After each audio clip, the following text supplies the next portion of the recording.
ونعوذ بالله من شرور أنفسنا ومن سيئات أعمالنا من يهده الله فلا مضل له ومن يضلل فلا هادي له وأشهد أن لا إله إلا الله وحده لا شريك له وأشهد أن محمدا عبده ورسوله أرسله بالهدى ودين الحق ليظهره على الدين كله ولو كره المشركون اللهم صل على محمد وعلى آل محمد كما صليت على إبراهيم وعلى آل إبراهيم إنك حميد مجيد اللهم بارك على محمد وعلى آل محمد كما باركت على إبراهيم وعلى آل إبراهيم إنك حميد مجيد يا أيها الذين آمنوا اتقوا الله حق تقاته ولا تموتن إلا وأنتم مسلمون أما بعد فإن خير الحديث كتاب الله وخير الهدي هدي محمد صلى الله عليه وسلم وشر الأمور محدثاتها وكل محدثة بدعة وكل بدعة ضلالة وكل ضلالة في النار أعوذ بالله من الشيطان الرجيم بسم الله الرحمن الرحيم حتى إذا جاء أحدهم الموت قال رب ارجعون لعلي أعمل صالحا فيما تركت كلا إنها كلمة هو قائلها ومن ورائهم برزخ إلى يوم يبعثون يا أيها الناس أوصيكم وإياي أولا بتقوى الله. ഏറെ സ്നേഹനിധരായ സത്യവിശ്വാസികളെ, സഹോദരന്മാരെ, സഹോദരിമാരെ, രക്ഷിതാക്കളെ, അള്ളാഹുവിൻ്റെ വിധിവിലക്കൽ അനുസരിച്ചുകൊണ്ടും പ്രവാചകൻ സ്വല്ലല്ലാഹു അലൈഹി വസല്ലമയുടെ ജീവിതചര്യ പിൻപറ്റിക്കൊണ്ടും ജീവിക്കണമേ എന്ന് ആദ്യമായി എന്നോടും തുടർന്ന് നിങ്ങൾ ഓരോരുത്തരോടും ഉണർത്തുകയാണ്, വസിയ്യത്ത് ചെയ്യുകയാണ്. ഖബർ, ഈ ഒരു 3 അക്ഷരം കേൾക്കാത്തവർ ചുരുക്കമായിരിക്കും. പ്രത്യേകിച്ച് വിശ്വാസികളെ സംബന്ധിച്ചിടത്തോളം ജീവിതം, മരണം എന്നിങ്ങനെ കേൾക്കുന്നത് പോലെ പലപ്പോഴും സംസാരങ്ങളിലും ആളുകളോടുള്ള ഇടപെടലുകളിലുമെല്ലാം ഈ ഒരു ഖബർ എന്ന് പറയുന്ന വാക്കിനെ കുറിച്ചോ അതിൻ്റെ അവസ്ഥകളെക്കുറിച്ചോ ചെറിയ രൂപത്തിലെങ്കിലും അറിയാത്തവർ ചുരുക്കമായിരിക്കും. പ്രത്യേകിച്ച് ഒരു മനുഷ്യനെ സംബന്ധിച്ചിടത്തോളം ആ മനുഷ്യൻ്റെ ജീവിതഘട്ടങ്ങൾ നമ്മൾ പരിശോധിച്ച് നോക്കിക്കഴിഞ്ഞാൽ അതിലെ ഒരു ഘട്ടമാണ് ഖബർ ജീവിതം എന്നുള്ളത്, അല്ലെങ്കിൽ ബർസഖിയായ ജീവിതം എന്നുള്ളത്. പണ്ഡിതന്മാർ മനുഷ്യന്മാരുടെ ജീവിതത്തെക്കുറിച്ച് ഇങ്ങനെ പറയുമ്പോൾ 4 ഘട്ടങ്ങളായി മനുഷ്യ ജീവിതത്തെ തിരിച്ചിട്ടുണ്ട്. അതിൽ ഒന്നാമത്തെ ഘട്ടം നമ്മൾ ജനിക്കുന്നതിന് മുമ്പ്, ഒരു പക്ഷേ 100 കൊല്ലങ്ങൾ, 1000 കൊല്ലം, 10000 കൊല്ലം, നമുക്ക് നമ്മുടേതായ പേര് ലഭിക്കുന്നതിന് മുമ്പോ നമ്മൾ ഈ ലോകത്തേക്ക് വരുന്നതിന് മുമ്പോ ഉള്ള കാലഘട്ടം. ഒന്നുകൂടി പറഞ്ഞാൽ നമ്മുടെ ഉമ്മയുടെ ഗർഭപാത്രത്തിലേക്ക് നമ്മൾ എത്തുന്നത് വരെയുള്ള കാലഘട്ടം, അതാണ് ജീവിതത്തിലെ ഒന്നാമത്തെ ഘട്ടമെങ്കിൽ ആ ഗർഭാവസ്ഥയുമായി ബന്ധപ്പെട്ടുകൊണ്ടുള്ള അതുകൂടി ചേർത്ത് വെച്ചുകൊണ്ടാണ് പണ്ഡിതന്മാർ ഒന്നാമത്തെ ഘട്ടത്തെ എണ്ണുന്നത്.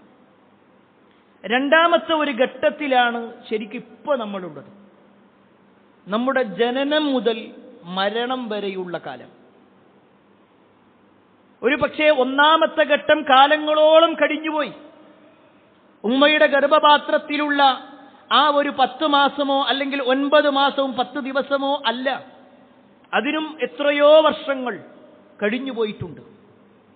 ഒന്നുമല്ലാത്തൊരവസ്ഥയിലായിരുന്നു. എന്നാൽ രണ്ടാമത്തെ ഘട്ടം എന്ന് പറഞ്ഞാൽ അതിന് കൃത്യമായ ഒരു കണക്കുണ്ട്. ഒരു ഡേറ്റ് ഓഫ് ബർത്ത് ഉള്ളതുപോലെ തന്നെ ഒരു ഡേറ്റ് ഓഫ് ഡെത്തുമുണ്ട്. അതൊരു പക്ഷേ 60 കൊല്ലമാവാം, 30 കൊല്ലമാവാം, വെറും 10 വർഷമാവാം, വളരെ ചുരുക്കം മാസങ്ങൾ മാത്രവുമാകാം. അതാണ് രണ്ടാമത്തെ ജീവിതത്തിന്റെ ഘട്ടം, ജനനം മുതൽ മരണം വരെ എന്നുള്ളത്. എന്നാൽ മൂന്നാമത്തെ ഒരു ഘട്ടമുണ്ട്. എന്നാണോ അയാൾ മരിക്കുന്നത് ആ മരണത്തോടുകൂടി അവസാനിക്കുന്ന മറ്റൊരു ജീവിതം, അതിനാണ് ബർസഖ് എന്ന് പറയുന്നത്. അതാണ് ഖബറുമായി ബന്ധപ്പെട്ടുകൊണ്ടുള്ളത്. അത് ഏതുവരെ എന്ന് ചോദിച്ചാൽ ഉയർത്തെഴുന്നേൽപ്പിന്റെ നാളുവരെയാണ്. അതും നമുക്ക് കൃത്യമായ കണക്ക് പറയാൻ കഴിയൂല. എന്നാണോ ഖിയാമത്ത് നാൾ സംഭവിച്ച് കാഹളത്തിൽ ഊതപ്പെട്ട് എല്ലാവരും മരിച്ചതിന് ശേഷം വീണ്ടും ഒരു ഊത്ത് വന്ന് എല്ലാവരും ഉയർത്തെഴുന്നേൽക്കുമ്പോൾ മഹ്ശറിലേക്ക് എന്നാണോ ഒരുമിപ്പിക്കുന്നത് അതുവരെയുള്ള കാലഘട്ടം, അതാണ് ബർസഖിയായ കാലഘട്ടം. നാലാമത്തെ ജീവിതഘട്ടം ഏതാണെന്ന് ചോദിച്ചാൽ ബർസഖ് കഴിഞ്ഞ് ഉയർത്തെഴുന്നേറ്റത് മുതൽ അയാൾ സൗഭാഗ്യവാനാണെങ്കിൽ അയാളുടെ വിചാരണയ്ക്ക് ശേഷം അയാൾ സ്വർഗത്തിലേക്ക് കടന്ന് പിന്നീട് അങ്ങോട്ടുള്ള എല്ലാ കാലഘട്ടത്തിലും, അതല്ല അയാൾ ദൗർഭാഗ്യവാനാണെങ്കിൽ തോന്നിവാസിയായി ജീവിച്ചവനാണെങ്കിൽ അവന്റെ വിചാരണയ്ക്ക് ശേഷം അവൻ നരകത്തിലേക്ക് എത്തുന്നൊരവസ്ഥ. ഇങ്ങനെയുള്ള 4 ഘട്ടങ്ങളാണ് ഒരു മനുഷ്യന്റെ ജീവിതത്തിലേക്ക് കടന്നു വരുന്നതെങ്കിൽ പ്രിയപ്പെട്ടവരെ, അതിൽ രണ്ടാമത്തെ ഘട്ടമാണ് ബർസഖിയായ ലോകം. ബർസഖ് എന്ന് പറഞ്ഞാൽ ശരിക്കും ആ വാക്കിന്റെ അർത്ഥം മറ എന്നാണ്. ഒരു മറ, ഇതൊരു മറയാണ്. നമ്മുടെ ഈ ചുമരുകളൊക്കെ ഒരു മറയാണ്. മറ്റുള്ള ഭാഗത്തു നിന്ന്, ആ ഒരു പ്രദേശത്ത് നിന്ന് ഇപ്പുറത്തേക്ക് ഇതിനൊരു മറയുണ്ട്. എങ്കിൽ ഈ ജീവിതം കഴിയുകയും പരലോകം തുടങ്ങുകയും ചെയ്യുന്നതിന് മുമ്പുള്ള ഒരു മറ, ഈ ദുനിയാവ് കഴിയുകയും ചെയ്തു, എന്നാൽ പരലോക ജീവിതം ആരംഭിക്കുകയും ചെയ്തിട്ടില്ല. അവന്റെ ഉയർത്തെഴുന്നേൽപ്പിലേക്ക് അവൻ എത്തിയിട്ടില്ല.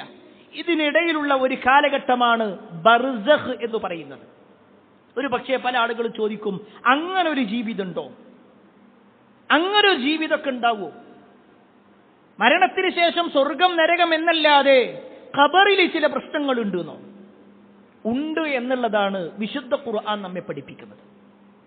വിശുദ്ധ ഖുർആനിലെ 23-ാം അധ്യായം സൂറത്തുൽ മുഅ്മിനൂനിലെ 99-100 ആയത്തുകൾ, ഈ 2 ആയത്തുകൾ നമ്മൾ പരിശോധിച്ച് നോക്കിക്കഴിഞ്ഞാൽ ബർസഖ് എന്ന പേര് തന്നെ നമുക്ക് കാണുവാൻ സാധിക്കും.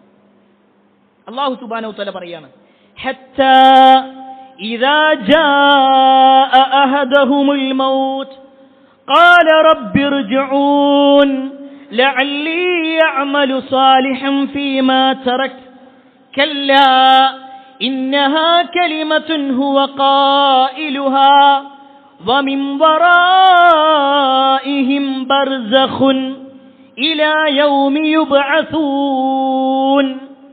ഈ ഒരു ആയത്തിൽ അല്ലാഹു പറയുന്നുണ്ട് ബർസഖ് എന്ന് പറയുന്ന ഒരു ഭാഗത്തിനെ കുറിച്ച്.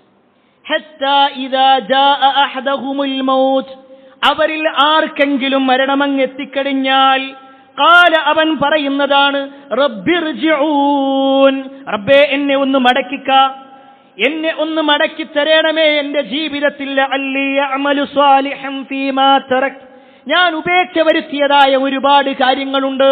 എന്റെ നമസ്കാരമുണ്ട്, സക്കാത്തുണ്ട്, നോമ്പുണ്ട്, ജീവിതത്തിന്റെ മുഴുവൻ മേഖലകളുണ്ട്. അതിൽ ഞാൻ ഉപേക്ഷ വരുത്തിയതെന്താണോ അതെനിക്ക് വീണ്ടും ചെയ്യാനുള്ള ഒരു സാവകാശം എനിക്ക് നൽകണമേ. ഇതാ മനുഷ്യൻ പറയുന്ന സമയത്ത് അല്ലാഹു അവനോട് പറയുന്നതാണ്, കല്ലാ കല്ലാ ഇന്നഹാ കലിമ, വേണ്ട വേണ്ട, അതൊരു വാക്ക് മാത്രമാണ്. ഹുവ ഖായിലുഹാ, അതവൻ പറഞ്ഞുകൊണ്ടേയിരിക്കുന്നതാണ്. എന്നെ മടക്കി തരണമേ, എന്റെ ഭാര്യയാണ് അവിടെയുള്ളത്, എന്റെ മക്കളാണ് അവിടെയുള്ളത്, എന്റെ വീടിന്റെ പണി പൂർത്തിയായിട്ടുള്ള, എന്റെ കടങ്ങൾ കൊടുത്ത് വീട്ടിയിട്ടില്ല എന്നൊക്കെ അവൻ പറയുന്നുണ്ടെങ്കിലും ഹുവ ഖായിലുഹാ, അത് കേവലം ഒരു വാചകമായി അവൻ അങ്ങനെ പറഞ്ഞുകൊണ്ടേയിരിക്കുന്നതാണ്. എന്നിട്ട് അല്ലാഹു പറയുകയാണ്, വമിൻ വറാഇഹിം, അവന്റെ പിന്നിലുണ്ട് ബർസഖുൻ, ഒരു ബർസഖുണ്ട്, ഒരു മറയുണ്ട്, ഇലാ യൗമി യുബ്അസൂൻ, അവൻ ഉയർത്തെഴുന്നേൽപ്പ് വരുന്നതിൽ വരേക്കും, ഉയർത്തെഴുന്നേൽപ്പ് നാളിന്റെ സമയത്ത് അവൻ ഉയർത്തെഴുന്നേറ്റു വരുന്നത് വരേക്കുമുള്ള ഒരു മറയിലാണ് അവൻ ഉണ്ടാകുക. ഈ ഒരായത്ത് അള്ളാഹു കൃത്യമായി പഠിപ്പിക്കുക. ബർസഖ് എന്ന് പറഞ്ഞാൽ അങ്ങനെ ഒന്നുണ്ട് എന്ന്. നമ്മൾ ഉയർത്തെഴുന്നേറ്റു വരുന്നതിന് മുമ്പുള്ള ഒരു കാലഘട്ടം, ഈ ലോകത്തുനിന്ന് പോകുകയും ചെയ്തു, എന്നാൽ നമ്മൾ പരലോകത്തിന്റെ ആ ഒരു വിചാരണയിലേക്കോ സ്വർഗ നരകത്തിലേക്കോ എത്തുന്നതിന് മുമ്പുള്ള ഒരു കാലഘട്ടം. ഇനി പ്രിയപ്പെട്ടവരെ, ഈ ഒരു ജീവിതം എന്ന് പറഞ്ഞാൽ അവിടെ തീർച്ചയായും യാതൊരു കാര്യവുമില്ല, കേവലം ഒരു ഉറക്കം മാത്രമാണ്. ഇങ്ങനെ വിചാരിക്കുന്ന ആളുകളുണ്ട്. മരിച്ചു കഴിഞ്ഞാൽ എന്താ, കുറെ ഇങ്ങനെ കിടക്കും. കാരണം മരിച്ചവരെ നമ്മൾ കാണുമ്പോഴൊക്കെ അവർ കണ്ണടച്ചുകൊണ്ട് കിടക്കുകയാണല്ലോ. അതുകൊണ്ട് ഒരു ഉറക്കം മാത്രമേ ഉണ്ടാകൂ എന്ന് തെറ്റിദ്ധരിച്ചവരുണ്ടെങ്കിൽ വിശുദ്ധ ഖുർആൻ അതിനും മറുപടി കൊടുക്കുന്നുണ്ട്.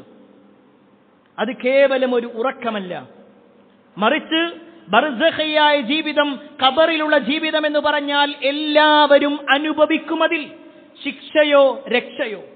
നന്മ ചെയ്തവനാണെങ്കിൽ അവന് രക്ഷയുണ്ട്, തിന്മ ചെയ്തവനാണെങ്കിൽ അവന് ശിക്ഷയുമുണ്ട്. കാരണം വിശുദ്ധ ഖുർആനിൽ ഫിർഔനുമായി ബന്ധപ്പെട്ടുകൊണ്ടുള്ള ഒരു വാചകം പറയുമ്പോൾ ആ ഫിർഔനും കൂട്ടരും അനുഭവിക്കുന്ന പ്രശ്നങ്ങളെക്കുറിച്ച്, അവൻ നരകത്തിൽ അനുഭവിക്കുന്ന നരകത്തിന്റെ തുടക്കത്തിനെ കുറിച്ച് പറയുമ്പോൾ വിശുദ്ധ ഖുർആൻ പറയാണ്, അന്നാറു യുറദൂന അലൈഹാ ഗുദുവൻ വഅശിയ, നരകം രാവിലെയും വൈകുന്നേരവും അവർ അതിന് മുമ്പിൽ പ്രദർശിപ്പിക്കപ്പെടും. അവർക്ക് മുന്നിൽ നരകം, അല്ലെങ്കിൽ നരകത്തിന് മുന്നിൽ അവർ പ്രദർശിപ്പിക്കപ്പെടും രാവിലെയും വൈകുന്നേരവും.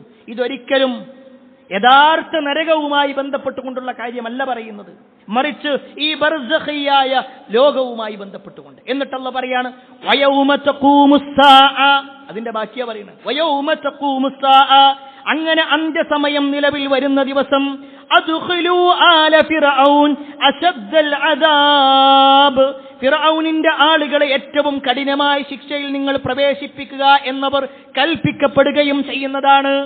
അപ്പൊ ഈ പറഞ്ഞത് യഥാർത്ഥ നരകവുമായി ബന്ധപ്പെട്ടുകൊണ്ടല്ല, അതിന് മുമ്പുള്ള ചില അവസ്ഥകളുണ്ട്.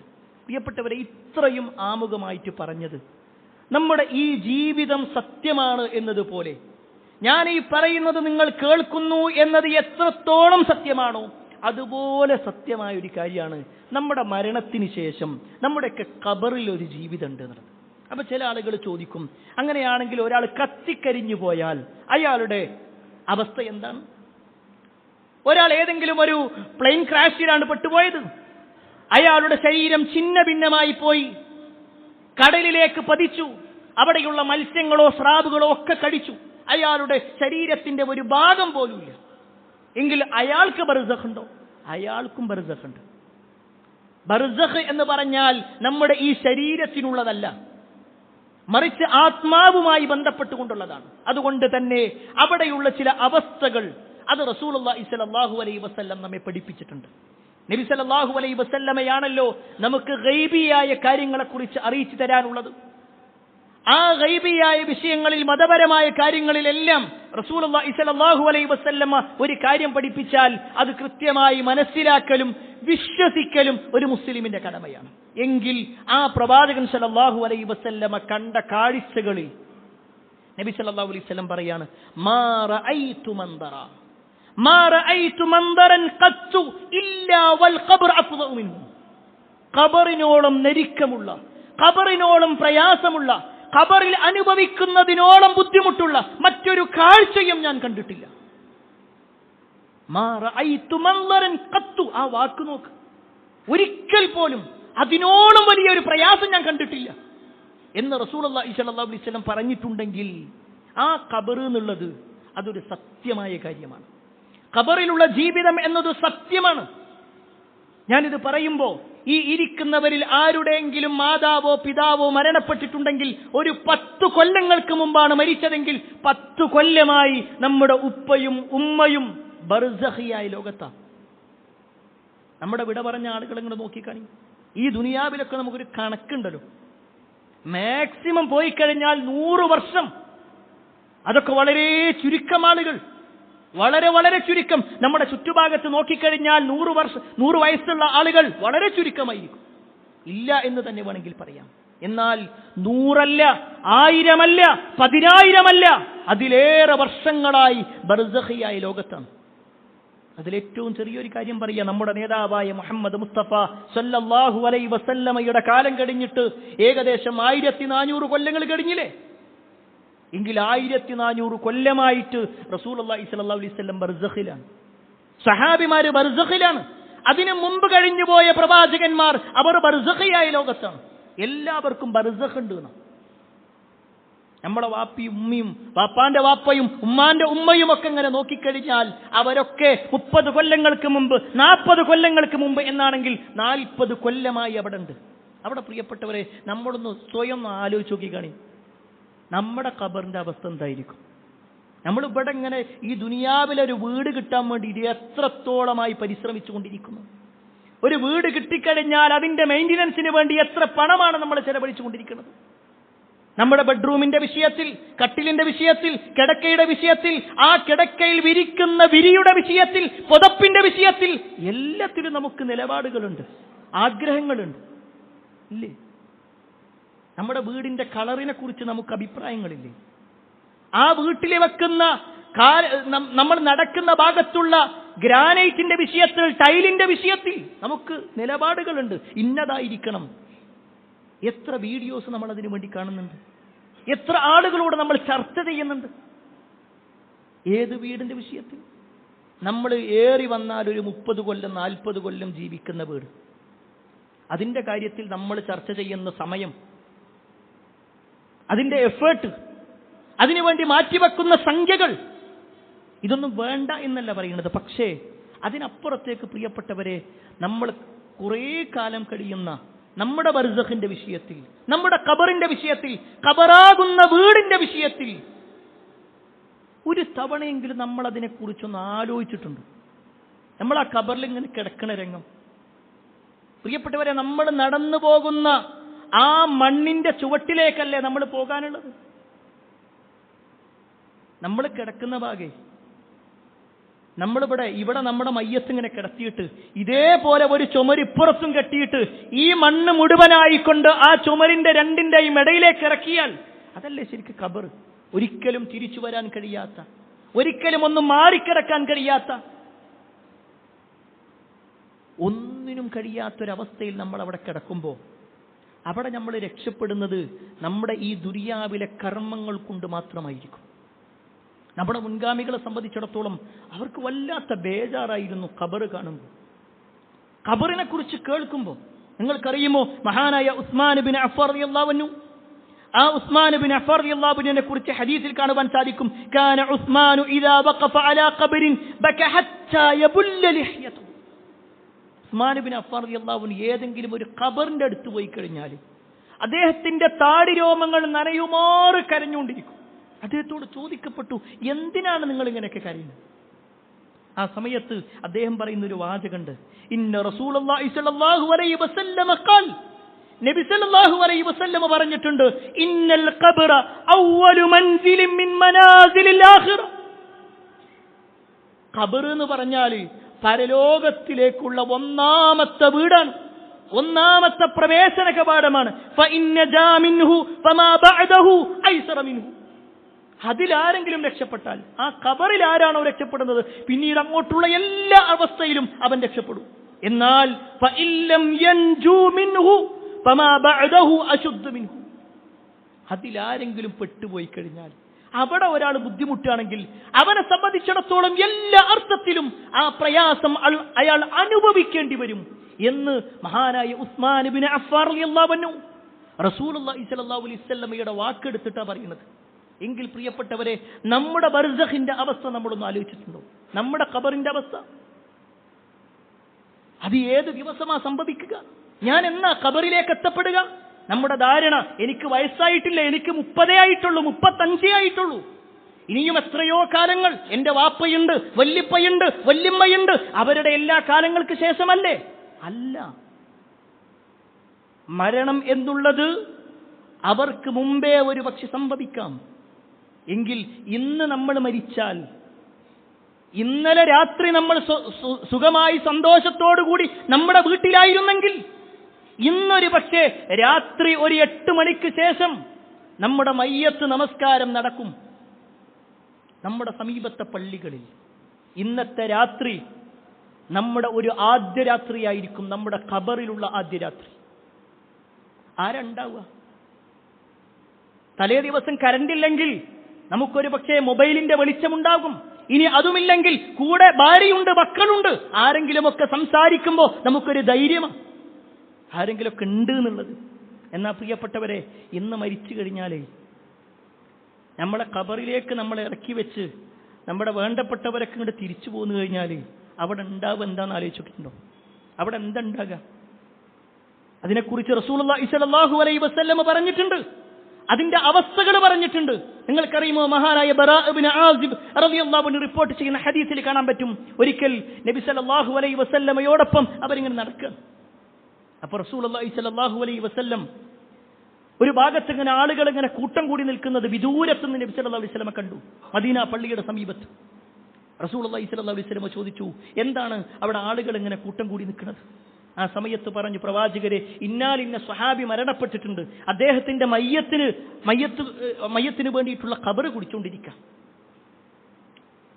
ഇത് കേട്ടതും ഹദീസിൽ കാണുവാൻ സാധിക്കും, റസൂലുള്ളാഹി സ്വല്ലല്ലാഹു അലൈഹി വസല്ലം തന്റെ വസ്ത്രം ഇങ്ങനെ കൂട്ടിപ്പിടിച്ചു.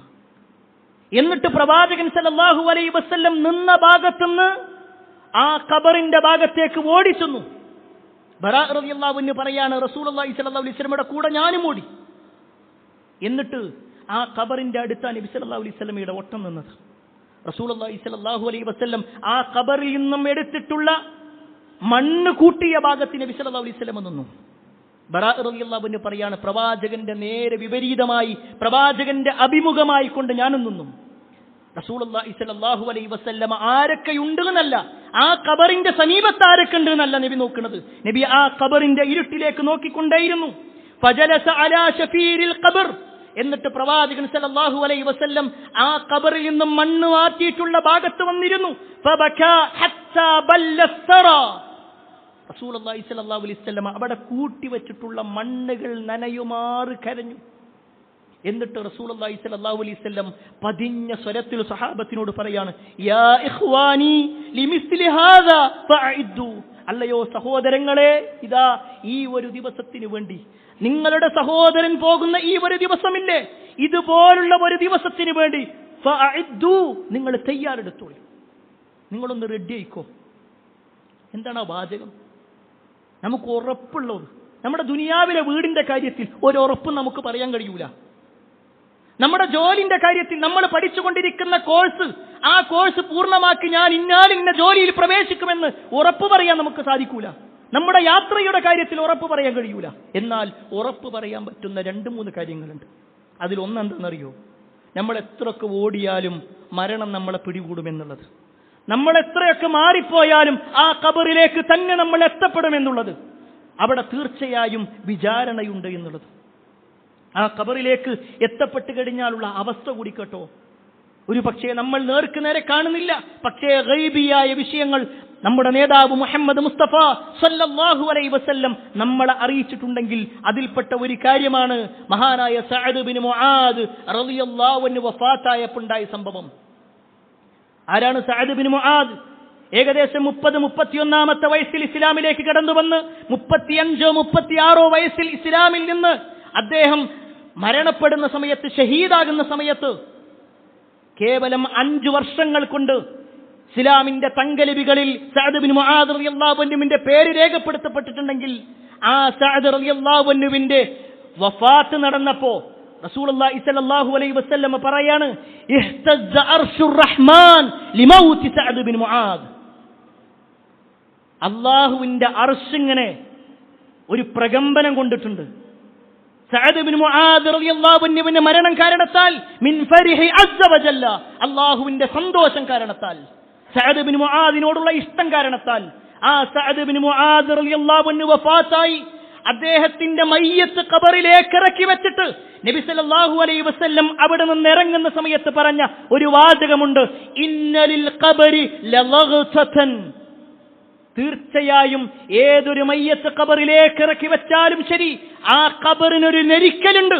നബി സല്ലല്ലാഹു അലൈഹി വസല്ലമ തന്റെ വിരലുകൾ ചേർത്ത് വെച്ചിട്ടാ പറയുന്നത്, രണ്ട് ഭാഗത്തു നിന്നും ഖബറങ്ങ് കൂടിച്ചേരും. ഒരു പക്ഷേ ആ ഖബറിന്റെ സമീപത്ത് നിൽക്കുന്ന ആളുകൾ കാണണമെന്നില്ല, പക്ഷേ അതിനൊരു നെരിക്കലുണ്ട് എന്ന് ഒരിക്കൽ പോലും കളവ് പറയാത്ത മുഹമ്മദ് മുസ്തഫ സല്ലല്ലാഹു അലൈഹി വസല്ലം പറയാണ്. എന്നിട്ട് നബി സല്ലല്ലാഹു അലൈഹി വസല്ലം പറഞ്ഞു, വലൗ കാന അഹദൻ നാജിയൻ മിൻഹാ നജാ മിൻഹാ സഅദ് ബിൻ മുആദ്. ആ ഒരു ഖബറിന്റെ നെരിക്കലിൽ നിന്ന് ആരെങ്കിലും രക്ഷപ്പെടുമായിരുന്നെങ്കിൽ നജാ മിൻഹാ സഅദ് ബിൻ മുആദ്, സഅദ് ബിൻ മുആദ് റളിയല്ലാഹു അൻഹു അതിൽ നിന്ന് രക്ഷപ്പെടുമായിരുന്നു. സഅദ് ബിൻ മുആദ് റളിയല്ലാഹു അൻഹു രക്ഷപ്പെട്ടിട്ടില്ല. ആ നെരിക്കൽ ഉണ്ടായിട്ടുണ്ട്, പക്ഷേ അള്ളാഹു ലഘൂകരിച്ചു കൊടുത്തിട്ടുണ്ട് എന്ന് ഹദീസുകളിൽ കാണുവാൻ സാധിക്കും. അള്ളാഹു നമ്മുടെ ഖബറിന്റെ വേദനകളിൽ നിന്നും അതിന്റെ ശിക്ഷകളിൽ നിന്നും അള്ളാഹു നമുക്കും ലഘൂകരണം നൽകുമാറാവട്ടെ. പ്രിയപ്പെട്ടവരെ, നമ്മെ സംബന്ധിച്ചിടത്തോളം നമ്മുടെ ജീവിതത്തിൽ ഒരു ഖബർ വരാനുണ്ട് എന്നാണെങ്കിൽ ആ ഖബറിൽ ഒറ്റക്കാകുക എന്നത് മാത്രമല്ല, ആ ഖബറിൽ ചില കൂട്ടുകാരുണ്ട് എന്ന് നബി സല്ലല്ലാഹു അലൈഹി വസല്ലം ഹദീസിൽ കാണുവാൻ സാധിക്കും. ഖബറിൽ കൂട്ടുകാരുണ്ടാകും. പലരും മനസ്സിലാക്കിയിട്ടുള്ളത് ഖബറിൽ ഒറ്റക്കായിരിക്കും, ഖബറിൽ വ്യക്തി എന്ന നിലയ്ക്ക് ഒറ്റക്കായിരിക്കും, പക്ഷേ അവർക്ക് ചില കൂട്ടുകാരുണ്ട്. നബി സല്ലല്ലാഹു അലൈഹി വസല്ലം പറയാണ്, ഇന്നൽ മയ്യിത ഇദാ വുദിഅ ഫീ ഖബരിഹി, ഒരു മയ്യത്ത് ഖബറിലേക്ക് ഇറക്കി വെച്ച് കഴിഞ്ഞാൽ, ഇന്നഹു യസ്മഉ ഖഫ്ഖനി ആലിഹിം ഹീന യുവല്ലൂന അൻഹു, അവനെ കൊണ്ടുവന്ന ആളുകൾ അവിടെ നിന്ന് തിരിഞ്ഞു പോകുമ്പോൾ ആ തിരിഞ്ഞു പോകുന്നവരുടെ ചെരിപ്പടി ശബ്ദം കേൾക്കുമാറൊരവസ്ഥയിലേക്ക് എത്തുമ്പോൾ, ഫഇൻ കാന മുഅ്മിന, അവൻ സത്യവിശ്വാസിയാണെങ്കിൽ, കാനത്തിസ് സ്വലാഹ് ഇൻദ റഅസിഹി, നമസ്കാരം അവന്റെ തലയുടെ ഭാഗത്ത് വന്ന് നിൽക്കും. വകാന സിയാമു അൻ യമീനിഹി, അവൻ എടുത്തിട്ടുള്ള നോമ്പുകൾ അവന്റെ വലതുഭാഗത്ത് വന്ന് നിൽക്കും. വകാനത്തിസ് സകാത്തു അൻ ശിമാലിഹി, അവന്റെ ഇടത് ഭാഗത്തേക്ക് സകാത്തും വന്നു നിൽക്കും. വകാന ഫീലുൽ ഖൈറാത്ത് മിനസ് സദഖ വസ്സില വൽ മഅറൂഫ് വൽ ഇഹ്സാൻ ഇലൻ നാസി ഇൻദ റിജ്ലൈ, അവൻ ചെയ്തിട്ടുള്ള കുടുംബ പ്രവർത്തനങ്ങൾ, കുടുംബ ബന്ധങ്ങൾ ചേർക്കൽ, നന്മകൾ ചെയ്യൽ, ഇതെല്ലാം അവന്റെ കാലിന്റെ ഭാഗത്തും വന്നു നിൽക്കും. അവന്റെ കൂട്ടുകാരായിക്കൊണ്ട്, അവന്റെ കൂട്ടുകാരായിട്ട് വരും. അഥവാ അദാബുകൾ വരുന്ന സമയത്ത് അവന്റെ നമസ്കാരം തടുത്തു നിർത്തും, നോമ്പ് തടുത്തു നിർത്തും, സകാത്ത് തടുത്തു നിർത്തും, അവന്റെ നന്മകൾ തടുത്തു നിർത്തും. എങ്കിൽ പ്രിയപ്പെട്ടവരെ, നമ്മളെ സംബന്ധിച്ചിടത്തോളം ഈ പറയപ്പെട്ട കൂട്ടുകാരൊക്കെ നമ്മുടെ ഖബറിൽ ഉണ്ടാവണമെങ്കിൽ ഈ പറഞ്ഞ പുണ്യങ്ങളൊക്കെ നമ്മുടെ ജീവിതത്തിലുണ്ടോ? ഒരു പക്ഷേ മുസ്ലിം എന്ന നിലയ്ക്ക് ഏറ്റവും ഗൗരവത്തോടുകൂടി നമ്മൾ കാണുന്നത് നിസ്കാരമാണല്ലോ. നമ്മുടെ നിസ്കാരത്തിന്റെ അവസ്ഥ എന്താ? ഇന്നത്തെ സുബ്ഹ് നമസ്കാരത്തിന്റെ അവസ്ഥ എന്താ? ഇന്നത്തെ സുബ്ഹ് ജമാഅത്തിന്റെ അവസ്ഥ എന്താണ്? ഇന്നലത്തെ ഇശാഉം മഗ്രിബും അസ്റും ഒക്കെ നമ്മൾ പരിശോധിച്ചു നോക്കിക്കഴിഞ്ഞാൽ അതൊക്കെ ഒരു പേരിന് മാത്രം പോകുന്നൊരവസ്ഥ. ഞാൻ നിസ്കരിക്കുന്ന ആളുകളുടെ അവസ്ഥയും പറയാം, നിസ്കരിക്കാത്ത ആളുകളുടെ വിഷയത്തിലല്ല. നിസ്കരിക്കുന്നവരാ നമ്മൾ. നമ്മുടെ എല്ലാ തിരക്കുകളൊക്കെ കഴിഞ്ഞ് ഒഴിവുണ്ടെങ്കിൽ ചെയ്യേണ്ട ഒന്നാണോ നിസ്കാരം? അതല്ല, ഒഴിവുണ്ടാക്കി ചെയ്യേണ്ട ഒന്നാണ്. ഈ ലോകത്തേക്ക് നമ്മൾ വന്നിട്ട് ആകെ നമ്മളെ കയ്യിൽ എടുത്തു പറയാൻ പറ്റുന്ന ഒരു കർമ്മ സംസ്കാരത്തിന്റെ വിഷയം. ഇനി നോമ്പിന്റെ കാര്യമോ? കഴിഞ്ഞ റമദാൻ കഴിഞ്ഞപ്പോ പിന്നെ നോമ്പെടുത്തിട്ടില്ല. റമദാനിലുള്ള മാത്രം ആ ഒരു നോമ്പ് മാത്രമാണ് നമുക്ക് പരിചയമുള്ളത്. ഞാൻ കുറ്റപ്പെടുത്താൻ വേണ്ടി പറയല്ല. സദഖയുടെ കാര്യം പോട്ടെ, സക്കാത്തിന്റെ കാര്യം എവിടെയാണ്? നമസ്കാരത്തിന്റെ കൂടെ എണ്ണി പറഞ്ഞിട്ടുള്ളതാ. മഹാനായ ഇബ്നു അബ്ബാസ് റളിയല്ലാഹു അൻഹു നമസ്കാരത്തെയും സക്കാത്തിനെയും ചേർത്തെണ്ണിയിട്ടുണ്ട്. ഖുർആനിലെ ഇരട്ടകൾ എന്ന് പറഞ്ഞിട്ട്, ഇഖാമത്തുസ് സ്വലാ വ ഈതാഇസ് സക്കാ, നമസ്കാരം നിങ്ങൾ നിലനിർത്തണം എന്ന് പറഞ്ഞാൽ അതിന്റെ കൂടെ 80-ലധികം തവണ അള്ളാഹു വിശുദ്ധ ഖുർആനിൽ എണ്ണി പറഞ്ഞിട്ടുള്ളത് എന്താ? സക്കാത്തിന്റെ കാര്യം.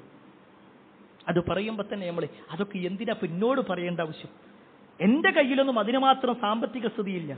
നമ്മൾ ഇന്ന് വരെ അന്വേഷിച്ചിട്ടില്ല ഞാൻ സക്കാത്ത് കൊടുക്കേണ്ട ആളാണോ എന്ന്, സക്കാത്തിന്റെ കണക്കെത്രയാണെന്നുള്ളത്.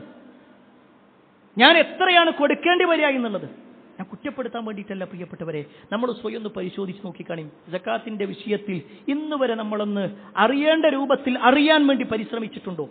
ആ സക്കാത്ത് കൊടുക്കാത്ത ആളുകളുടെ വിഷയത്തിൽ അവർ അവരുടെ സ്വർണങ്ങളും വെള്ളികളുമൊക്കെ അവരുടെ വിധിയായിട്ട് ഇങ്ങനെ സൂക്ഷിച്ചു വെച്ചുകൊണ്ടിരിക്കുക, അവരുടെ ബാങ്ക് ബാലൻസിൽ എടുത്തു വെച്ചുകൊണ്ടിരിക്കുക, അവരുടെ കുറികളിലും മറ്റുമൊക്കെയായിട്ട് ഇങ്ങനെ ചേർത്ത് വെച്ചിരിക്കുക. നാളെ പരലോകത്ത് സക്കാത്ത് കൊടുക്കേണ്ട ആളുകൾ സക്കാത്ത് കൊടുക്കാതെ കടന്നു വരുന്ന ഒരു രംഗമുണ്ട്. ഈ ദുനിയാവിൽ കൊടുക്കേണ്ടവരായിരുന്നു അവർ, പക്ഷെ കൊടുത്തില്ല. അവർ നാളെ പരലോകത്ത് വരുമ്പോ അവരെടുത്തു വെച്ചിട്ടുള്ള നിധികളും അവരെടുത്തു വെച്ചിട്ടുള്ള കെൻസുകൾ, സൂക്ഷിപ്പ് സ്വത്തുക്കൾ, അതൊക്കെ അവരുടെ തലക്ക് മുകളിൽ ഒരു പാമ്പിനെ പോലെ നിൽക്കും. വലിയ പല്ലുകളുമായി കൊണ്ട് ആ പാമ്പ് നിൽക്കും. ഹദീസ പറയുന്നത്. എന്നിട്ട് അവന്റെ മുഖത്തെ കാഞ്ഞു കൊത്തിക്കൊണ്ട് പറയും, അന കെൻസുക അന മാലുക, ഞാൻ നിന്റെ നിധിയാണ്, ഞാൻ നിന്റെ സമ്പത്താ, നീ എടുത്തു വെച്ചിരുന്നില്ലേ, ആർക്കും കൊടുക്കാതെ കണക്ക് നോക്കാതെ എടുത്തു വെച്ചത്, അതാണ് ഞാൻ. എന്തായിരിക്കും നമ്മുടെ പരലോകം? അതുകൊണ്ട് പ്രിയപ്പെട്ടവരെ, നമ്മുടെ ബർസഖിയായ ലോകത്ത് ഖബറിൽ നമ്മൾ പ്രയാസപ്പെടാതിരിക്കണമെങ്കിൽ, നമുക്കവിടെ കൂട്ടുകാരെ ലഭിക്കണമെങ്കിൽ ഈ പറയപ്പെട്ട ഓരോ നന്മകളും നമ്മുടെ ജീവിതത്തിൽ ഉണ്ടാകുക, എല്ലാ അർത്ഥത്തിലും നന്മകൾ ചെയ്ത് ജീവിക്കുക. അതിന് അല്ലാഹു സുബ്ഹാനഹു വ തആല നമുക്ക് ഏവർക്കും തൗഫീഖ് നൽകുമാറാവട്ടെ.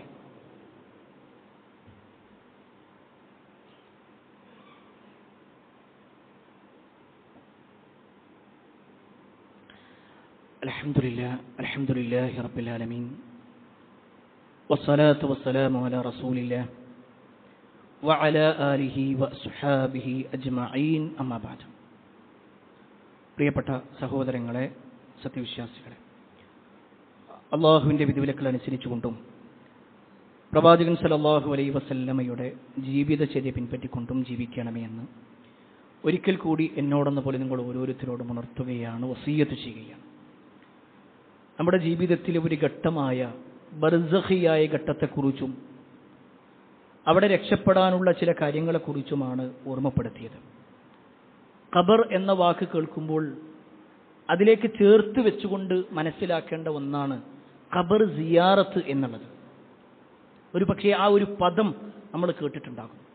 സിയാറത്ത് എന്ന വാക്കിന്റെ അർത്ഥം സാറ എന്ന് പറഞ്ഞാൽ സന്ദർശിച്ചു, സിയാറത്ത് എന്ന് പറഞ്ഞാൽ സന്ദർശനം, ഖബർ സന്ദർശിക്കുക എന്നുള്ളത്. ഇസ്ലാം വളരെ പ്രോത്സാഹിപ്പിച്ച ഒരു കാര്യം, സുന്നത്താക്കി പരിചയപ്പെടുത്തിയിട്ടുള്ള ഒരു കാര്യമാണ് ഖബർ സിയാറത്ത് എന്നുള്ളത്. എന്നാൽ ഖേദകരമെന്ന് പറയട്ടെ, അതിൻ്റെ മഹത്വം അറിയാത്ത ഒരു ഭാഗം ഇതിനെ എതിർക്കുക എന്നുള്ളതും, അതിൻ്റെ മഹത്വം കൃത്യമായി ബോധ്യപ്പെടാതെ അതിൽ വേറെ പല കാര്യങ്ങളും ഹറാമുകളും ബിദ്അത്തുകളും ചെയ്യുന്ന മറ്റൊരു ഭാഗം വേറൊരു ഭാഗത്തുമായിട്ടാണ് ഇന്ന് നമ്മുടെ സമൂഹത്തിൽ നമ്മൾ കണ്ടുകൊണ്ടിരിക്കുന്നത്. ഇവിടെ നമ്മൾ ആദ്യം മനസ്സിലാക്കേണ്ടത്, റസൂലുള്ളാഹി സ്വല്ലല്ലാഹു അലൈഹി വസല്ലം ആദ്യ കാലഘട്ടത്തിൽ ഖബർ സിയാറത്ത് വിരോധിച്ചിട്ടുണ്ടായിരുന്നു. ഹദീസിൽ തന്നെ നമുക്ക് കാണുവാൻ സാധിക്കും, നഹയ്തുക്കും അൻ സിയാറത്തുൽ ഖുബൂർ, നാം നിങ്ങൾക്ക് ഖബർ സിയാറത്ത് വിരോധിച്ചിരുന്നു.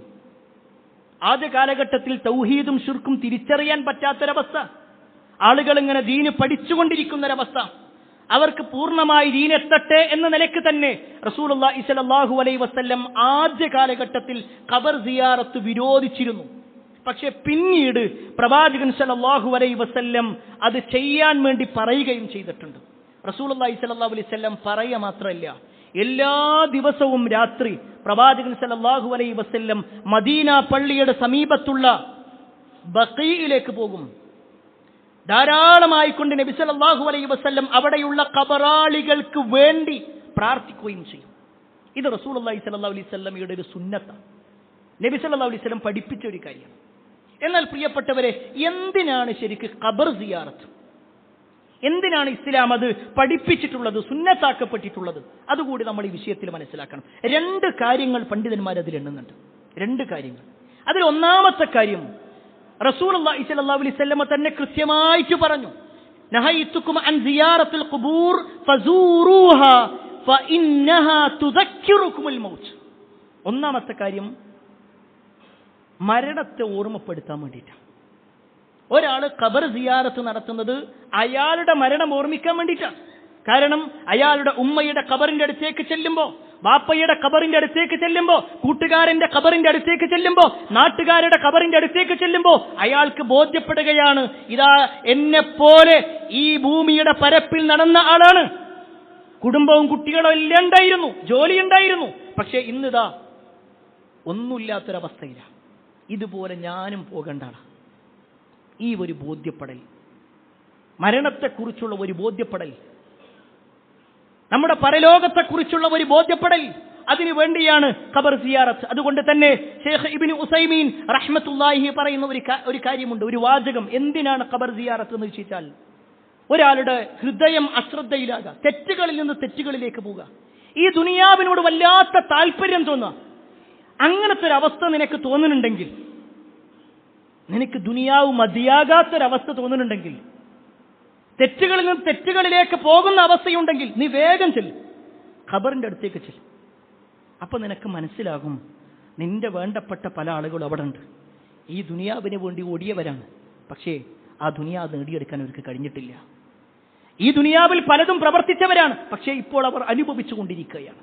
ആ ഒരു ബോധ്യപ്പെടൽ നിന്റെ മനസ്സിലേക്ക് വരും. അതാണ് പ്രിയപ്പെട്ടവരെ ഒന്നാമത്തെ കാര്യമെങ്കിൽ.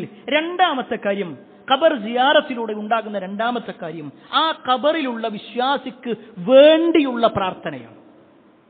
ഖബറിലുള്ള വിശ്വാസിക്ക് വേണ്ടി പ്രാർത്ഥിക്കണം.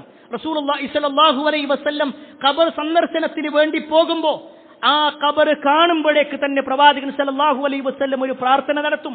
അസ്സലാമു അലൈക്കും യാ ദാര ഖൗമിൽ മുഅ്മിനീൻ എന്ന് തുടങ്ങുന്ന പ്രാർത്ഥനകൾ, വലിയ പ്രാർത്ഥനകൾ നബി സല്ലല്ലാഹു അലൈഹി വസല്ലം നടത്തിയിട്ടുണ്ട്.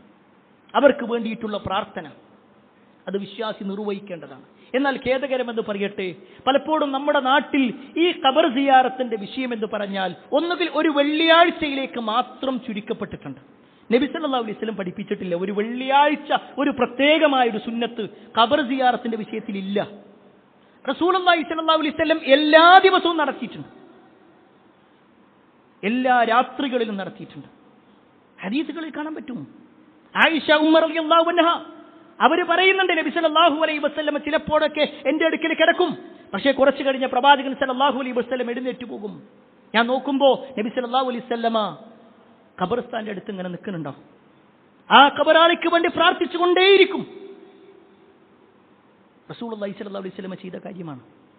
അതുണ്ട് പ്രിയപ്പെട്ടവരെ, ഖബർ സിയാറത്തുണ്ട്, പക്ഷേ അത് ഖബറാളിക്ക് വേണ്ടിയുള്ള പ്രാർത്ഥനയാണ്, ഖബറാളിയോടുള്ള പ്രാർത്ഥനയല്ല. അതുകൂടി നമ്മൾ മനസ്സിലാക്കണം. ഇന്ന് പലപ്പോഴും ഖബർ സിയാറത്ത് എന്ന് പറഞ്ഞ ഒരു ബോർഡ് വന്നാൽ അത് ഇന്നാലിന്ന അജ്മീറിലേക്ക്, ഇന്ന നാഗൂരിലേക്ക്, ഇങ്ങനെ ഒരു പ്രത്യേക സ്ഥലങ്ങളിലേക്ക്, അത് റസൂലുള്ളാഹി സ്വല്ലല്ലാഹു അലൈഹി വസല്ലം പഠിപ്പിച്ചതല്ല. അതൊരിക്കലും ഒരു വിഭാഗത്തെ ആക്ഷേപിക്കാൻ വേണ്ടി പറയുന്നതല്ല.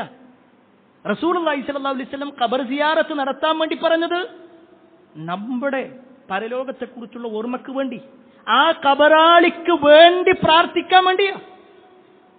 ഈ രണ്ട് കാര്യങ്ങളല്ലാതെ വേറെ ഇല്ല. എന്നാൽ ഈ പറഞ്ഞ നാഗൂരിലേക്കും അജ്മീറിലേക്കും മറ്റുള്ള പല സ്ഥലങ്ങളിലേക്കും പോകുന്നതോ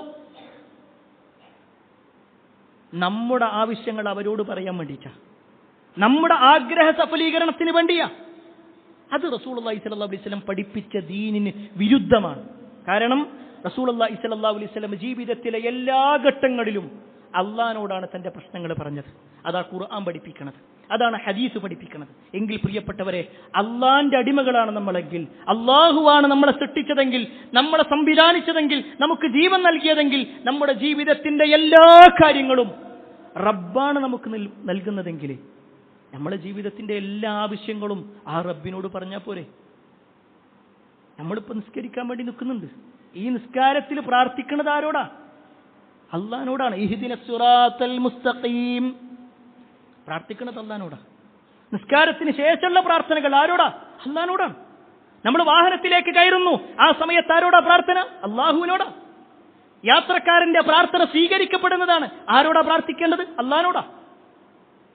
ജീവിതത്തിന്റെ മുഴുവൻ മേഖലകളിലും രാവിലെ കണ്ണ് തുറന്ന് നമ്മുടെ നാവ് കൊണ്ട് ഉച്ചരിക്കേണ്ട പ്രാർത്ഥനകളുണ്ട്. ആരോടാ? അള്ളാഹിനോടാണ്. എങ്കിൽ പ്രിയപ്പെട്ടവരെ, ജീവിതത്തിന്റെ മുഴുവൻ സമയത്തും എല്ലാം കേൾക്കാൻ കഴിവുള്ള ആ റബ്ബിലേക്ക് നമ്മുടെ കൈകൾ ഉയരണം, നമ്മുടെ ഖൽബ് ആ റബ്ബിലേക്ക് മാത്രമാവണം. എങ്കിൽ നമുക്ക് യഥാർത്ഥ വിശ്വാസിയായി, അല്ലാഹുവിന്റെ റസൂൽ സല്ലല്ലാഹു അലൈഹി വസല്ലം പഠിപ്പിച്ച വിശ്വാസിയായി നീങ്ങാൻ നമുക്ക് സാധിക്കും. അല്ലാഹു സുബ്ഹാനഹു വ തആല അത്തരത്തിലുള്ള ആളുകളിൽ നമ്മെ ഏവരെയും ഉൾപ്പെടുത്തുമാറാവട്ടെ. ഒരുപാട് ആളുകൾ പ്രാർത്ഥന കൊണ്ട് വസിയത്ത് നൽകിയിട്ടുണ്ട്. എല്ലാവരുടെയും പ്രാർത്ഥന അല്ലാഹു സ്വീകരിക്കുമാറാവട്ടെ. അവരുടെ ആഗ്രഹങ്ങളെല്ലാം അല്ലാഹു സഫലീകരിച്ചു കൊടുക്കുമാറാവട്ടെ. നമ്മുടെ മാതാപിതാക്കൾക്ക് അള്ളാഹു സ്വർഗം നൽകുമാറാവട്ടെ. നമ്മെയും അവരെയും അള്ളാഹു ജന്നാത്തിൽ ഫിർദൗസ് നൽകി അനുഗ്രഹിക്കുമാറാവട്ടെ. നമ്മുടെ മരണത്തിന് ശേഷം നമ്മൾ എത്തപ്പെടുന്ന ഖബർ, അവിടെയുള്ള പ്രയാസങ്ങളിൽ നിന്ന് അള്ളാഹു നമ്മെ കാത്തിരക്ഷിക്കുമാറാവട്ടെ. ഖബറിന്റെ ഇടുക്കലിൽ നിന്ന് അള്ളാഹു നമ്മെ കാത്തിരക്ഷിക്കുമാറാവട്ടെ. നമ്മുടെ മരണം അത് യഥാർത്ഥ ഒരു ദീനിയായി കൊണ്ടുള്ള ഒരു ഈമാനുള്ള ഒരു മരണം അള്ളാഹു നമുക്കെല്ലാം നൽകുമാറാവട്ടെ. അല്ലാഹുമ്മ ഗഫിൽ മുഅ്മിനീന വൽ മുഅ്മിനാത്ത് വൽ മുസ്ലിമീന വൽ മുസ്ലിമാത്ത് അൽ അഹ്യാഇ മിൻഹും വൽ അംവാത്ത് ഇന്നക മുജീബു ദഅവാതി യാ ഖാദിൽ الحاجات اللهم اجرنا من النار اللهم اجرنا من النار اللهم اجرنا من النار ربنا آتنا في الدنيا حسنة وفي الآخرة حسنة وقنا عذاب النار آمين آمين برحمتك يا أرحم الراحمين والحمد لله رب العالمين.